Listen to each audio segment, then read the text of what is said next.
Hey guys, it's Jason at Hard Money Bankers with your Private Money Minute. Today, the title and our topic is It's Never Too Old to Rock or Invest, right?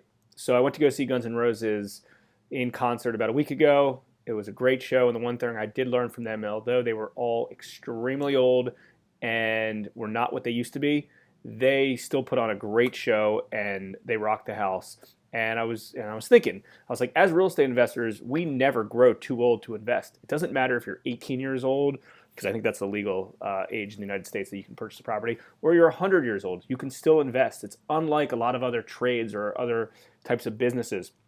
If you're doing physical work, it comes to a point that your just body can't handle it anymore. Or you work for a company and you kind of get forced into retirement, or you kind of get to the age that you lose interest. But as real estate investors, it's very different. You can really invest at any stage of your life. It's never ever too late to start, and it doesn't always have to be a full-time job, right? There's strategies like rental properties and things like that you can really work part-time. I mean, if you own a few rental properties, or if you're buying a few rental properties and you have management in place and you have other third parties in place to help with some of these things you don't have to spend any time on, or maybe an hour a month. You put in as little or as much as you want, but that's the beauty of investing. And real estate investing, you can put in a ton of work or you can put in no work, and you just maintain stuff, which is really, really cool. So that GNR example really hit home to me as, I probably will never stop investing. As long as there's an opportunity that comes in, doesn't matter how old I am, you can really do that. So a few other things related to this.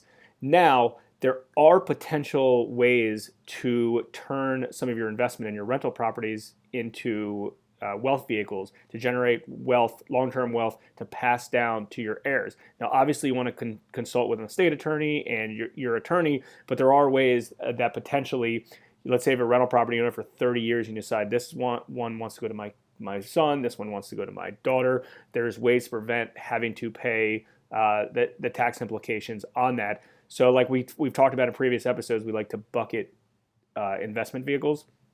It's a good bucket.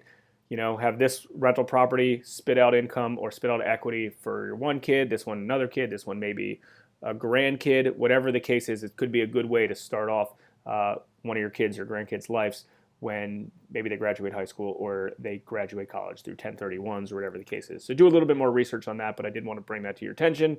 And I hope you enjoyed this episode of It's Never Too Old to Rock or Never Too Old to Invest in Real Estate.